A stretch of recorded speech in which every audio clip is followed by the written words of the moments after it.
வணக்கம். இது உங்கள் சிவகாமி ஸ்போக்கன் இங்கிலீஷ். இன்னைக்கு நம்ம ஸ்போக்கன் இங்கிலீஷ்ல இந்த 80 டேஸ் கிளாஸோட லாஸ்ட் நாள் பார்க்க போறோம். சரிங்களா? கம்ப்ளீட்டா ஒரு ஓவர்வியூ சொல்றேன். நான் ஒரு சின்னதா ஒரு உதாரணம் சொல்றேன் தெரியுங்களா? நான் இப்ப சொல்றேன் பாருங்களேன். இப்போ நாம எடுத்துக்கிட்ட வேலையில கன்சிஸ்டன்ட்டா கொஞ்சம் கொஞ்சம் கொஞ்சம் இன்புட் குடுத்துட்டே இருக்கணும். அப்பதான் நம்ம வெற்றி நம்ம எப்போ அந்த டார்கெட்ட அடைய நினைக்கிறோமோ, அந்த குறிப்பிட்ட காலத்துல நம்ம அடைய முடியும்.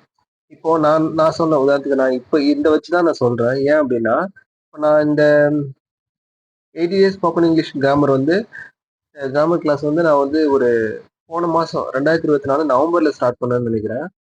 நீங்க பாருங்க 80 நாள் கிளாஸ் தான். அப்படி நம்ம கன்ஃபார்மா வச்சா நவம்பர், டிசம்பர், ஜனவரிக்குள்ள முடிச்சிருந்திருக்கலாம். பட் அந்த கன்சிஸ்டன்சி இல்லாம பாருங்க நவம்பர், ஆகஸ்ட் வரைக்கும் வந்திருக்கு பாருங்க. நம்மளோட வெற்றி, என்னோட வெற்றி ஒரு நான் அடைய வேண்டிய டார்கெட். நான் அப்ப அக்டோபர்ல என்ன நினைச்சேன்? இதுக்குள்ள நான் முடிச்சிடணும் அப்படின்னு நினைச்சேன். ஒரு 80 டேஸ்க்குள்ள முடிச்சிடணும்னு நினைச்சு தான் நான் ஆரம்பிச்சேன். பட் அது என்னால கரெக்ட்டா அந்த டைம் பீரியட்குள்ள முடிக்க முடியல. நீங்க அப்ப பாருங்க, அப்ப நம்ம அடைய வேண்டிய இலக்க நம்ம குறிப்பிட்ட காலத்துக்கு நம்ம ஃபிக்ஸ் பண்றோம்னா, அதுல நம்ம கன்டினியூஸா, கன்சிஸ்டன்ட்டா நம்ம இன்புட் குடுத்துட்டே இருந்தா தான், அத நம்ம கோல ரீச் பண்ண முடியும். இதுதாங்க எல்லாத்துக்குமே. சரிங்களா? அந்த குறிப்பிட்ட காலத்துல சரியான கருவிகள வச்சு நம்ம அந்த டார்கெட்ட ரீச் பண்ணலாம். இத நான் உங்களுக்கு எதுக்கு சொல்ல வரேன்னா, நீங்க இப்ப இங்கிலீஷ் கத்துக்கணும், இந்த பேசிக் கிராமர் கத்துட்டு நான் அப்ப இங்கிலீஷ் பேச ஆரம்பிக்கணும் அப்படின்னு சொன்னீங்கன்னா, நீங்க நிச்சயமா தொடர்ந்து டெய்லியும் அது சம்பந்தமா நீங்க இப்போ ஒரு இங்கிலீஷ் வார்த்தை பாக்குறீங்க இல்ல பேசுறீங்க அப்படின்னா அது என்ன ஏது அப்படின்னு சொல்லிட்டு அதோட மீனிங் என்ன அப்படின்ட்டு நிறைய கொஞ்சம் கன்சிஸ்டன்டா டெய்லியும் அப்படியே கத்துக்கிட்டே வாங்க. அது உங்களுக்கு ஒரு நிச்சயமா ஷார்ட் பீரியட்ல உங்களுக்கு ஒரு நல்ல பலனை கொடுக்கும். சரிங்களா? ஸோ இப்போ டாபிக் வருவோம். இப்போ இன்னைக்கு 80 டேஸ் கிளாஸோட ஸ்போக்கன் இங்கிலீஷ் கிளாஸ் 80 நாள் கிளாஸோட இன்னைக்கு கடைசி கிளாஸ் இன்னைக்கு. சரிங்களா? இன்னைக்கு தான் லாஸ்ட் டேட்டு. அது லாஸ்ட் கிளாஸ். லாஸ்ட் கிளாஸ்னா இன்னைக்கு இது முடியுது. அடுத்தது இது லெவல் 1. நான் ஆல்ரெடி சொல்லியிருப்பேன் லெவல் 1 அப்படின்னு சொல்லிட்டு. இப்போ லெவல் 2 கொஞ்சம் அட்வான்ஸ் லெவல். பேசிக் கிராமர்லயே கொஞ்சம் அட்வான்ஸ் லெவல். இப்போ நாளையிலேருந்து ஸ்டார்ட் ஆகுது. ஆகஸ்ட் 20லேருந்து ஸ்டார்ட் ஆகுது. ஆகஸ்ட் 20 2025லேருந்து. அது ஒரு 40 டேஸ் இல்லை 30 டேஸ் கிளாஸ் தான். கொஞ்சம் ஷார்ட் பீரியட்ல 45 டேஸ்க்குள்ள முடிச்சிடலாம். அதையும் ஒரு 30 டேஸ் கிளாஸ் ஞாபகம் வச்சுங்களா? ஒரு 45 டேஸ்க்குள்ள முடிச்சிடலாம். ஸோ அது எப்படி இருக்கும்னா, இது உங்களுக்கு ஒரு பேசிக் ஃபவுண்டேஷன் தான் இங்கிலீஷ் கிராமர் பத்தி. அது கொஞ்சம் அட்வான்ஸ் லெவல்ல இருக்கும். பிளஸ் அதுல கொஞ்சம் கொஞ்சம் பேசிக்கான ஸ்போக்கன் இங்கிலீஷ் கலந்து வரும். ஒரு சில நம்ம ஒவ்வொரு சுச்சுவேஷன்லயும் எப்படி பேசுறது, அந்த மாதிரி ஒரு பர்டிகுலரா ஒரு ஸ்போர்ட்ஸ் கேம் விளையாடுறாங்கன்னா, கேம் இருக்குன்னா அந்த கேம்ல என்ன வார்த்தைகள் பயன்படுத்துறாங்க, அதுல நம்ம இங்கிலீஷ் எப்படி பேசுறது, அதே மாதிரி ஒரு வீட்ல இல்ல ஒரு வெளியில அவுட்டிங் எங்கேயாச்சும் போறோம்னா அங்க எப்படி பேசுறது, இந்த மாதிரியான டாபிக்ஸ்லாம் நான் கொண்டு போறேன். ஸோ தொடர்ந்து இணைந்திருங்கள். அதே மாதிரி இன்னைக்கு நம்ம இந்த ஃபுல்லா ஒரு ஓவர்வியூவா பார்த்துருவோம். 80 டேஸ்ல நம்ம என்னென்னலாம் கத்துட்டு இருக்கோம் அப்படின்னு சொல்லிட்டு நம்ம சின்னதா ஒரு ஓவர்வியூ பார்த்துருவோம். சரிங்களா? என்னோட கிளாஸ் முடியுது. Thank you for your love and support. இப்போ ஸ்டார்ட் பண்ணலாமா? இப்போ இங்க பாருங்களேன். நான் ஆல்ரெடி சொல்லியிருக்கேன். இந்த ஃபர்ஸ்ட் பேசிக்கா இதுதான் நமக்கு தெரிஞ்சிருக்கணும். ஆம்னா என்ன, ஈஸ்னா என்ன, ஆர்னா என்ன, இது மூணும் நம்ம எங்க பயன்படுத்தணும் அப்படின்னு நமக்கு தெரிஞ்சிருக்கணும். சரிங்களா? அடுத்தது வாஸ்னா என்ன, வேர்னா என்ன, அதை நம்ம எந்த இடத்துல பயன்படுத்தணும், டென்ஸ்ல எந்த இடத்துல பயன்படுத்தணும். அதே மாதிரி will be, shall B, will be, இதெல்லாம் எங்க யூஸ் ஆகுது அப்படின்னு நம்ம தெரிஞ்சிருக்கணும். சரிங்களா? இப்போ ஆம், ஈஸ், ஆர் இது மூணு எங்க யூஸ் ஆகும்? நான் என்ன சொன்னேன்? இப்போ கரண்ட்ல அதாவது பிரசன்ட்ல ஒரு பொருள் ஒரு சப்ஜெக்ட் என்னவா இருக்கு அப்படின்னு சொல்லுவோம். அந்த சப்ஜெக்ட் என்னவா இருக்கலாம்? சப்ஜெக்ட்னா நம்ம என்ன சொல்லுவோம்? நவுன் தான் சொல்லுவோம். சப்ஜெக்ட் சப்ஜெக்டா வர்றது நவுனா தான் வரும். நவுன்ன்றது என்ன? ஒரு பொருளா இருக்கலாம், ஒரு இடமா இருக்கலாம், இல்ல ஒரு நபரா இருக்கலாம். நபர்ல ஆணும் பெண்ணும் இருக்கலாம். சரிங்களா? அப்ப அத பத்தி தான் நம்ம பேச போறோம். நம்ம எத பத்தி பேசுறோமோ அதுதான் சப்ஜெக்ட். இப்ப நீங்க மேத்ஸ் பத்தி பேசுனா மேத்ஸ் சப்ஜெக்ட். சயின்ஸ் பத்தி பேசுனா சயின்ஸ் சப்ஜெக்ட். ஸோ அப்போ நீங்க என்ன பத்தி பேசுறீங்களோ அதுதான் சப்ஜெக்டா வருது. சரிங்களா? அப்போ ஆம், இஸ், ஆர் இது மூணு என்ன சொல்லணும் அப்படின்னா, இது மட்டும் இல்லைங்க. வாசு, வேறு, வில் பி, ஷல் பி இது எல்லாமே என்ன சொல்லணும்னா ஒரு சப்ஜெக்ட். ஃபர்ஸ்ட் இத மூணு மட்டும் சொல்றேன் பாருங்க. ஒரு சப்ஜெக்ட் இப்ப பிரசன்ட்ல என்னவா இருக்குன்னு சொன்னா ஆம், ஈஸ், ஆர் மட்டும் சொல்லு. இப்ப பிரசன்ட்ல ஒரு சப்ஜெக்ட் நான் பேசக்கூடிய ஒரு சப்ஜெக்ட் ஒரு பொருள் என்னவா இருக்குன்னு சொன்னா அது ஆம், ஈஸ், ஆர் மட்டும் சொல்லணும். உதாரணத்துக்கு இப்ப நான் பாருங்களேன். ஐ எம் ஏ டாக்டர் அப்படின்னு நான் சொல்றேன். ஐ எம் ஏ டாக்டர் அப்படின்னு சொல்றேன். அப்போ நான் என்னை பத்தி சொல்றேன். ஐனா என்ன? நானு. ஆம்னா இந்த ஆம் வந்துருச்சா? நான் இருக்கிறேன். ஐ ஆம் அப்படின்னா நான் இருக்கிறேன்னு அர்த்தம். நான் இருக்கிறேன். நான் என்னவா இருக்கிறேன்? ஒரு டாக்டரா இருக்கிறேன். கவர்மெண்ட் ஹாஸ்பிட்டல்ல ஒரு டாக்டரா இருக்கிறேன் அப்படின்னு சொல்லி வருதா? So I M A doctor அப்படின்னு வந்துருச்சா?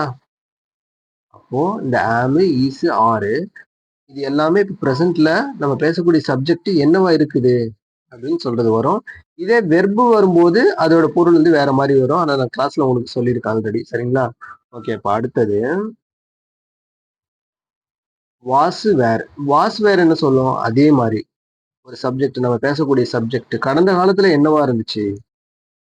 இப்போ இதே வந்து was a student, I was a student, இல்ல he was a student, he was a student அப்படின்னா இப்போ he was அப்படின்னு வந்துட்டாவே ஐனா என்ன? ஐ வாஸ் அப்படின்னா வாஸ்னா கடந்த காலத்துல இருந்தேன்னு வரும். ஐ வாஸ்னா நான் இருந்தேன், ஹி வாஸ்னா அவன் இருந்தான். என்னவா இருந்தான்? ஹி வாஸ் ஸ்டூடெண்ட், அவன் ஒரு ஸ்டூடெண்டா இருந்தான். அதே மாதிரி ஐ வாஸ் ஸ்டூடெண்ட்னா நான் ஒரு ஸ்டூடெண்டா இருந்தேன் அப்படின்ற மீனிங் வந்துடும். சரிங்களா? அப்போ வாஸ் வேற ரெண்டுமே கடந்த காலத்துல நம்ம பேசக்கூடிய சப்ஜெக்ட் என்னவா இருந்துச்சு, ஒரு பொருள், ஒரு நவுன் என்னவா இருந்துச்சு அப்படின்னு சொல்லும். சரிங்களா? அப்போ இது எப்படி வரும்? இந்த வில் பி, ஷல் பி எல்லாமே இது இனிமேல் வரப்போற காலங்கள்ல ஃபியூச்சர்ல ஒரு நவுன் இல்லைன்னா நம்ம பேசக்கூடிய பொருளோ நபரோ இடமோ எதுவா இருந்தாலும் என்னவா இருக்கு, நாளைக்கு அதுவா இருக்கும், இனிமேல் ஃபியூச்சர்ல அந்த மாதிரி இருக்கும் அப்படின்னு சொல்லும்போது நம்ம இதை யூஸ் பண்ணுவோம். Will Pio shall Pio.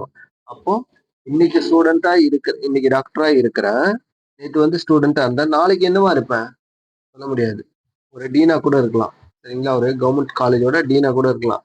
So இப்போ அந்த மாதிரி எல்லாம் சொல்லும்போது will be, shall be, I will be a dean, இல்ல I will be a director general, director of medicine அப்படின்னு சொல்ல, பப்ளிக் ஹெல்த் டிபார்ட்மெண்ட் அப்படின்னு கூட சொல்லலாம். ஸோ அப்போ ஐ வில் பி, ஷல் பி அப்படின்லாம் வந்துடும். சரிங்களா? ஓகே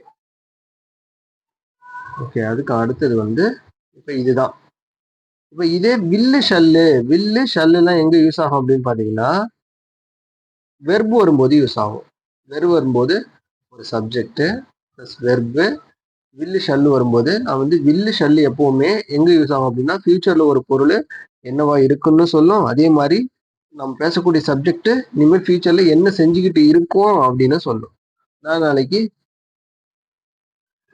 விளையாண்டுகிட்டு இருப்பேன்.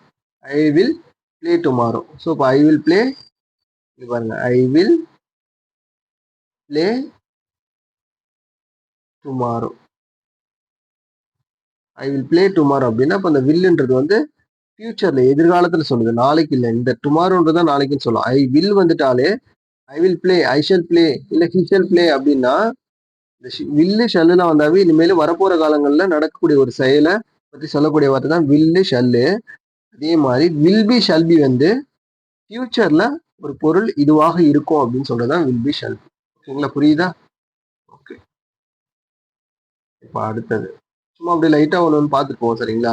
அடுத்து வெர்பு சொன்னேன். வெர்புல நான் என்னன்னு சொன்னேன்? சிம்பிள் ப்ரெசன்ட் டென்ஸ் வெர்பு, அப்புறம் பாஸ்ட் டென்ஸ் வெர்பு, அப்புறம் past participle. 3 type of verb டேபிள்ல வந்து நம்ம படிச்சிருப்போம். Present, past tense, past participle அப்படின்னு படிச்சிருப்போம். சரிங்களா? இங்க இருக்கிறது வந்து இதுதான் ரூட் வெர்பு. ஒரு செயலை குறிக்கிற ஆரம்பம், வேர்ச்சொல் இதுதான். தமிழ்ல சொல்லணும்னா வேர்ச்சொல் இதுதான். இதனோட கலந்த கால ஃபார்மேட் தான் பாஸ்ட் டென்ஸ். அந்த டேபிள் ஃபுல்லா அந்த ரோ ஃபுல்லா வரும். அதே மாதிரி பாஸ்ட் பார்ட்டிசிபிள் வந்து எச்ச வினையை குறிக்கக்கூடிய வார்த்தையா வரும். சரிங்களா? இப்போ பாஸ்ட் டென்ஸ் இங்க ஸ்பீக்கு, ஸ்போக்கு, ஸ்போக்கன். இங்க பாருங்க, ப்ரெசென்ட், ஸ்பீக்ன்றது ப்ரெசென்ட், ஸ்போக்குன்றது பாஸ்ட், அடுத்தது ஸ்போக்கன்ன்றது பாஸ்ட் பார்ட்டிசிபிள். அப்ப இங்க இதை வந்து எதுக்கு யூஸ் பண்ணுவோம்? ப்ரெசென்ட் டென்ஸ் இப்போ நடக்கிற செயலுக்கு நம்ம ஸ்பீக் அப்படின்ற வார்த்தையை யூஸ் பண்ணுவோம். ஸ்போக்குன்னா நடந்து முடிஞ்ச செயலுக்கான ஒரு வார்த்தையா, பேசுறத குறிக்கிற, இல்ல பேசுன அப்படின்னு சொல்லிட்டு சொல்லக்கூடிய ஒரு வார்த்தையை நம்ம யூஸ் பண்ணுவோம். சரிங்களா? அதே மாதிரி ஸ்போக்கன் அப்படின்றது வந்து ஒரு இன்கம்ப்ளீட் ஆகாம ஒரு பாஸ்ட் பார்ட்டிசிபிள்னாலே இன்கம்ப்ளீட் ஆயிருக்காது, அது ஒரு பெண்டிங்ல நிற்கக்கூடிய வார்த்தையா வரும்.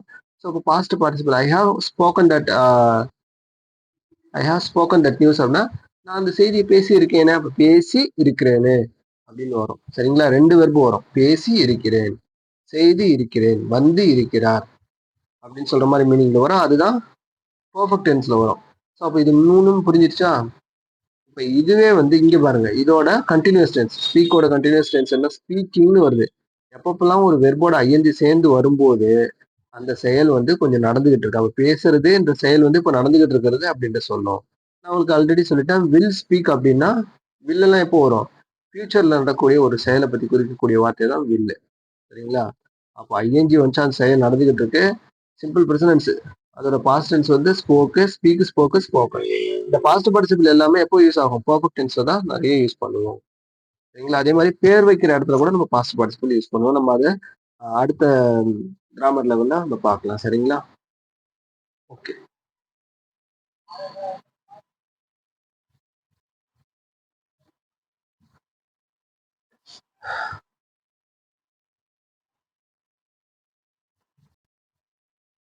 ஓகே. இப்ப பாருங்களேன், சப்ஜெக்ட். சப்ஜெக்டா ஒரு சென்டென்ஸுடைய முதல் வார்த்தையே என்ன வரும்? சப்ஜெக்ட் தான் வரும். சப்ஜெக்ட் என்னவா இருக்கும்? நவுனா இருக்கும். நவுன்றது என்ன?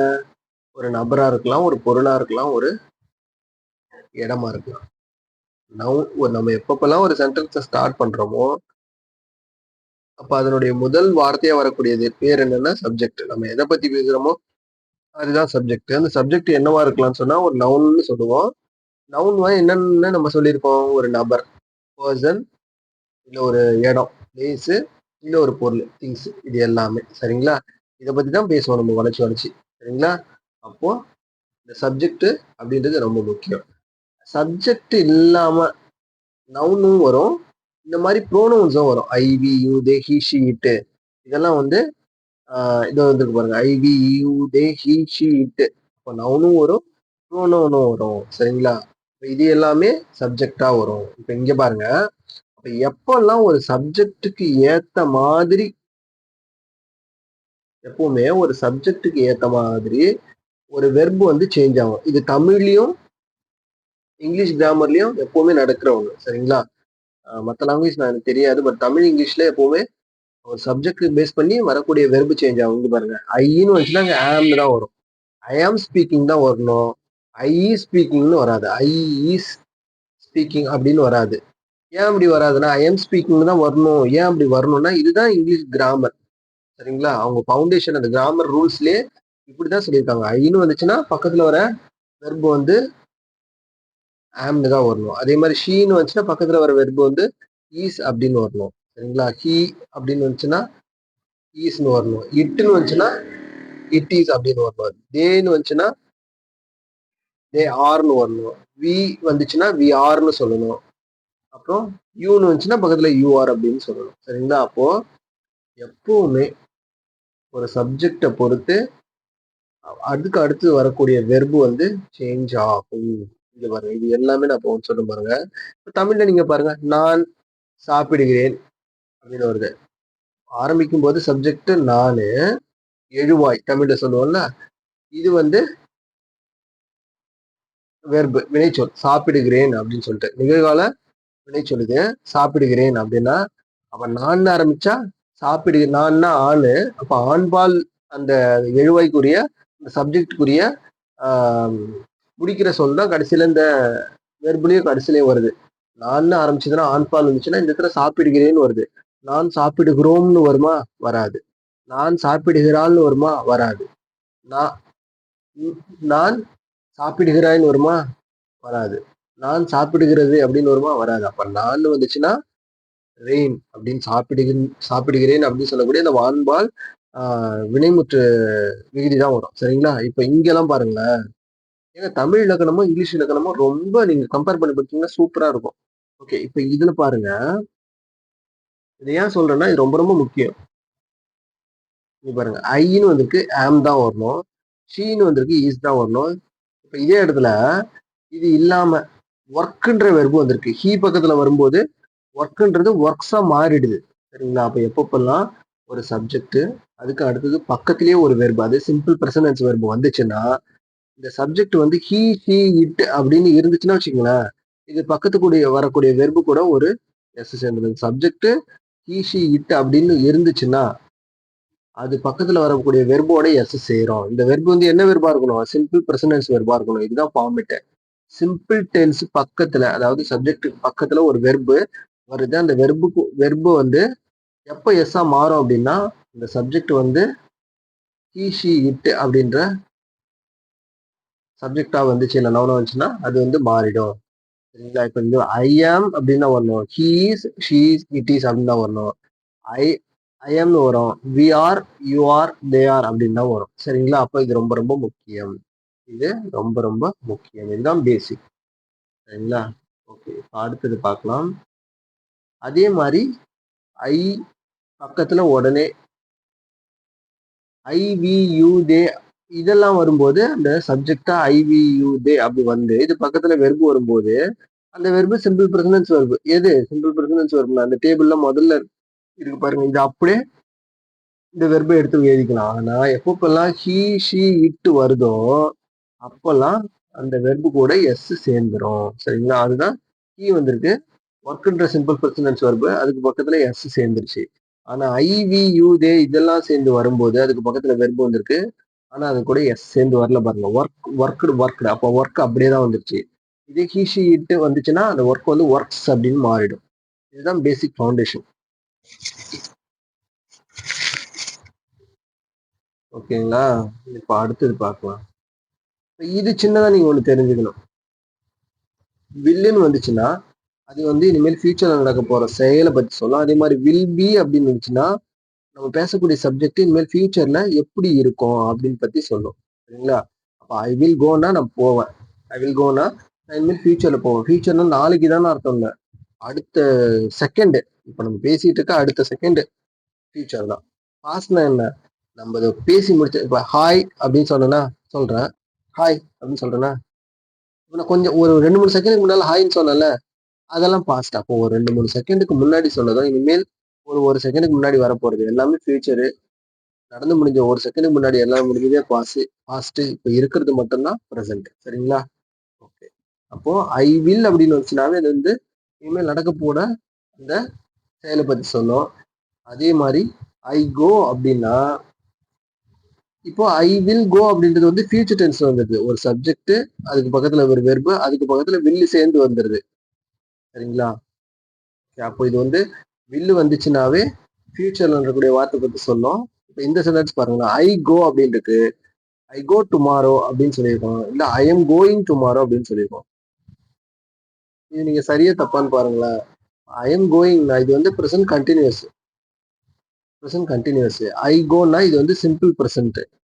இதுக்கு பக்கத்துல டுமாரோ அப்படின்ற வார்த்தையை சேர்க்கலாமா அப்படின்னு சொன்னா சேர்க்கலாம். சரிங்களா? எப்பப்பெல்லாம் நம்ம சிம்பிள் ப்ரெசன்டென்ஸை வந்து இனிமேல் ஃபியூச்சர்ல நடக்கக்கூடிய ஆக்டிவிட்டி பத்தி சொல்றதுக்கும் நம்ம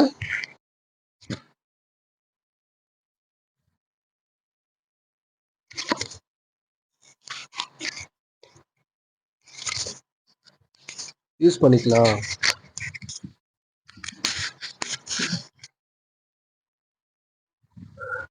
ஓகேங்களா? அப்போ ப்ரெசன்ட் கண்டினியூஸ்ல ஐ எம் கோயிங் அப்படின்னு ஒரு வார்த்தை இருக்கு. இது வரைக்கும் ப்ரெசன்ட் கண்டினியூஸ். ஐ எம் கோயிங்னா நான் போயிட்டு இருக்கேன்னு அர்த்தம். நான் என்ன சொன்னேன், வெர்போட ஐஎன்ஜி சேர்ந்து வரும்போதெல்லாம் அந்த செயல் நடந்துகிட்டு இருக்குன்னு அர்த்தம்.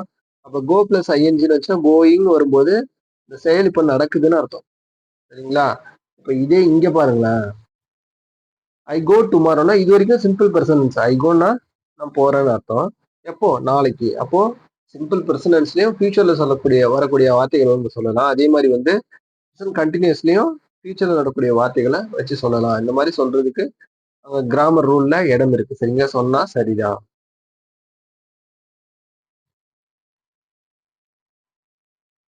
இப்போ அதே மாதிரி நிறைய நம்ம பார்த்தோம். ஹீ கம்ஸ் பாருங்க, ஹீ வரும்போது பக்கத்துல சப்ஜெக்ட் பக்கத்துல வெர்பு வந்துருச்சு, சிம்பிள் பர்சன். அதனால கம் பக்கத்துல கம்மு பக்கத்துல எஸ் வந்திருக்கு. இப்போ இந்த கம்மோட அந்த வெர்பு டேபிள் எப்படி இருக்கு? கம்மு, கேமு, கம்மு.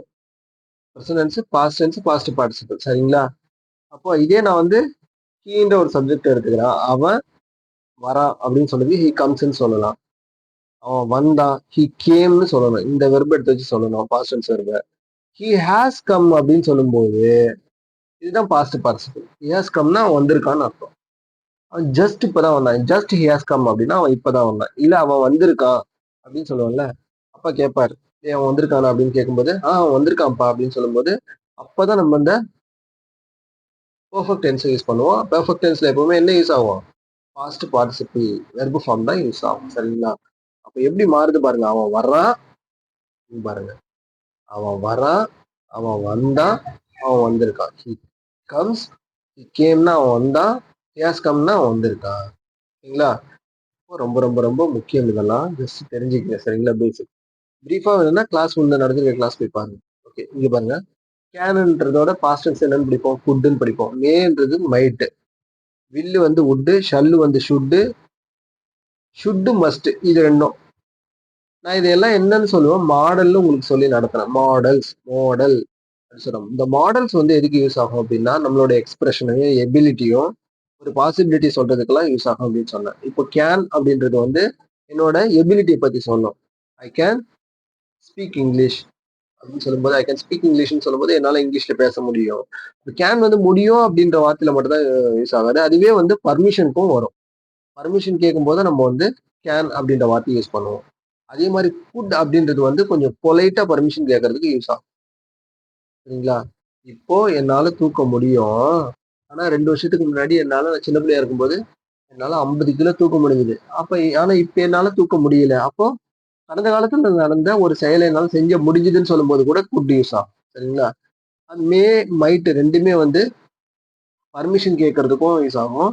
அதே மாதிரி ஒரு பாசிபிலிட்டி சொல்றது கூட. இப்போ தூரத்துல இருந்து பாக்குறீங்க. ஒரு நாய் மாதிரி வருது. ஆனா அது நாயா இல்ல மானா இல்ல குரங்கான்னு தெரியல. அது மானா கூட இருக்கலாம் அப்படின்னு சொன்னா அது வந்து ஒரு ஒரு ஒரு கிளியரா தெரியுது. ஒரு 70% மானா கூட இருக்கலாம் அப்படின்னு சொல்லுது. பட் உங்களுக்கு சத்தமா தெரியல. அது மான் மாதிரி இருக்கு, நாய் மாரி இருக்குன்னு சொன்னா, டாக் மாரி இருக்கு சொன்னா, அப்போ வந்து மைட் வந்து யூஸ் பண்ணிக்கலாம். சந்தேகம் அதிகமா இருக்கும்போது மைட் யூஸ் பண்ணிக்கலாம். சந்தேகம் வந்து பரவாயில்ல. ஒரு அளவுக்கு 70% நீங்க க்ளோஸ் அப் பண்ணும்போது மே யூஸ் பண்ணிக்கலாம். அப்போ மே, மைட் 2மே பெர்மிஷனுக்கும் யூஸ் ஆகும். பெர்மிஷன் கேட்கும்போது யூஸ் ஆகும். அதே மாரி பாசிபிலிட்டிக்கும் யூஸ் ஆகும். அதே மாரி வில்லு, வுட் 2மே பர்மிஷன் தான். ஷல்லு, ஷுட் இது பர்மிஷன். ஷுட் வந்து கொஞ்சம் பொலைட்டா பர்மிஷன் கேட்கறது. ஷுட்னா ஒரு செயலை கண்டிப்பா செய்யணும். மஸ்ட்னா கண்டிப்பா செஞ்சாகணும். ஷுட்ன்றது வந்து அவ்வளோ நீ பக்கத்து வீட்டுக்கார பசங்கள்ட்ட போயிட்டு "ஏய், நீ இந்த கடைக்கு போயிட்டு தான் வரணும் அப்படின்னு சொல்ல முடியாதுல்ல. நம்ம சொல்ல முடியுமா? சொன்னா அடிச்சிருவாரு பக்கத்து வீட்டுக்காரங்க அந்த அப்பா அடிச்சிருவாங்க.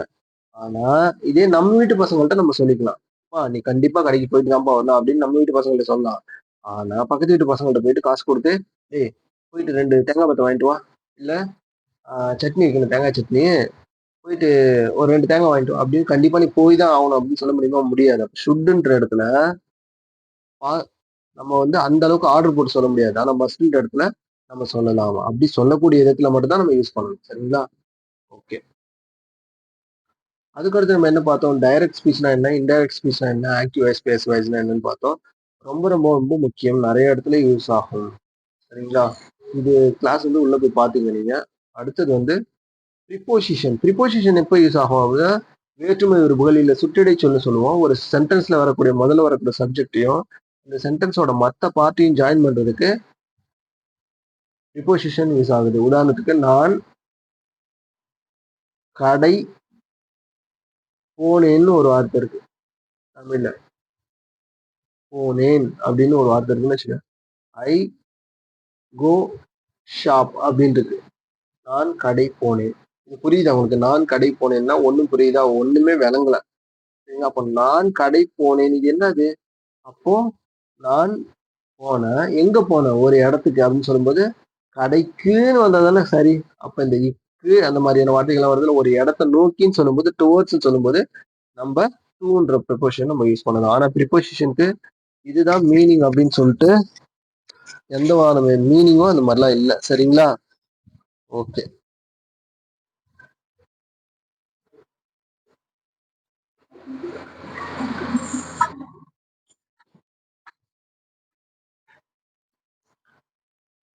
உங்களுக்கு புரியுதா? அப்போ இங்க என்ன என்ன வரும் இந்த இடத்துல?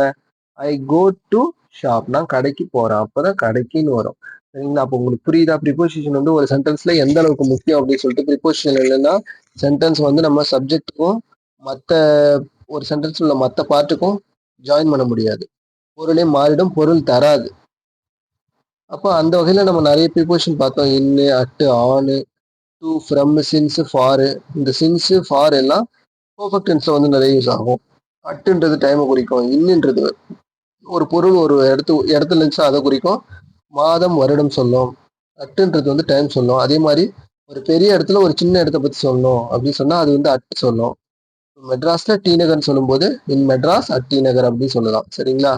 இரவில் சொல்லும்போது அட்டு வரும். அப்போ ஆண் வந்து மாதம், கிழமைகள் பத்தி சொல்லும். சாரி, கிழமைகளையும் நாட்களை பத்தி சொல்லும். டூனா ஒரு இடத்துக்கு போறதுக்கு சொல்லும், ஒரு பிளேஸ் நோக்கி. அதே மாதிரி ஃப்ரம்னா ஒரு குறிப்பிட்ட காலப்பகுதி. சின்ஸ்னாவும் அதே மாதிரி தான், ஆறுனாவும் அதே மாதிரி. பிரீஃபா உங்களுக்கு வேணும்னா கிளாஸஸ் போய் பாருங்க. சரிங்களா? ஓகே, அதுக்கு அடுத்து நம்ம என்ன பார்த்தோம்? இஃப்னா என்ன, வென்னா என்ன அப்படின்னு பார்த்தோம். இஃப் கிளாஸ்னா என்ன, வென்னா என்ன, அது எப்படி சென்டென்ஸ் யூஸ் ஆகுதுன்னு பார்த்தோம். இதுவும் ரொம்ப ரொம்ப முக்கியமானது. சரிங்களா? ஓகே, அப்போ WH டைப். இதுக்கு அடுத்தது என்னன்னா WH டைப்ல நம்ம கொஸ்டின் எப்படி ஃப்ரேம் பண்றோம், WH டைப்னா எப்படி வரும், சரிங்களா, அப்படின்றத பார்த்தோம். எஸ்ஆர்ஓ டைப்னா என்ன, அதே மாதிரி WH டைப்னா என்ன அப்படின்னு பார்த்து பிரீஃபா பார்த்தாச்சு. சரிங்களா? ஓகே, அதுக்கப்புறம் ஆர்டிகல்ஸ்னா என்னன்னு பார்த்தோம். ஏ அண்ட் தி, இது எந்த வகையில் யூஸ் ஆகுதுன்னு பார்த்தோம். ஸோ அப்போ இதெல்லாம் நம்ம பார்த்தாச்சு. சரிங்களா? அப்போ நீங்க வந்து ஒரு ஒரு 100%ல ஒரு 30 to 40% நம்ம வந்து ஃபர்ஸ்ட் லெவல், அதாவது ஃபவுண்டேஷன் லெவல் உங்களுக்கு தெரிஞ்சிருக்கணும். சரிங்களா? ஒரு 30 to 40% தான் நான் சொல்லுவேன். ஏன்னா அந்த அளவுக்கு நம்ம இன்னும் டெப்தா நான் கொண்டு போல. அந்த அளவுக்கு உங்களுக்கு வந்து இதை பத்தி தெரிஞ்சிருக்கணும். ஒரு இங்கிலீஷ் என்ன, இங்கிலீஷ் கிராமர்னா என்ன அப்படின்னு சொல்லிட்டு தெரிஞ்சிருக்கணும். 40லேருந்து ஒரு 30லேருந்து ஒரு 40% வரைக்கும் அவுட் ஆஃப் 100க்கும் உங்களுக்கு இங்கிலீஷ் கிராமர் பத்தி ஒரு பேசிக்கான ஐடியா தெரிஞ்சிருக்கும். சரிங்களா? கண்டிப்பா இந்த அளவு தெரிஞ்சிருக்கும்னு நினைக்கிறேன். ஸோ நாளையிலேருந்து வந்து நமக்கு வந்து அட்வான்ஸ் லெவல் வந்து ஸ்டார்ட் பண்றேன் நான். ஸோ அதில் வந்து எல்லாம் ஜாயின் பண்ணுங்க. அடுத்த லெவல்ல கொண்டு போகும்போது அது கொஞ்சம் இன்னும் நமக்கு வந்து அதுல வந்து ஒரு 60% வரைக்கும், ஒரு 60%, 50 to 60% வரைக்கும் நீங்க இங்கிலீஷ் கிராமர் பத்தி தெரிஞ்சுக்கலாம். 50லேருந்து ஒரு 60% வரைக்கும் நீங்க இங்கிலீஷ் கிராமர் பத்தி நம்ம நெக்ஸ்ட் லெவல் 2ல தெரிஞ்சுக்கலாம். சரிங்களா? இது லெவல் 1 இந்த 80 days கிளாஸ். நாளையிலேருந்து ஸ்டார்ட் ஆக போகிறது வந்து லெவல் 2. ஸோ அப்போ thanks to all my dear friends and supporters. Thank you for all your love and support. ஏன்னா இது கீப் லேர்ன் பண்ணிட்டே இருங்க. Keep learning and bye and take care. சரி, keep learning, bye and take care. சரிங்களா? Okay, நம்ம நாளைக்கு பார்க்கலாம். தொடர்ந்து படிச்சுட்டே இருங்க. தொடர்ந்து படிக்கிறது தான் ரொம்ப நல்லது. அப்பதான் நமக்கு வந்து அடைய வேண்டிய இலக்கை வந்து சீக்கிரம் அடைஞ்சிடலாம். Okay, thank you so much. பாய்.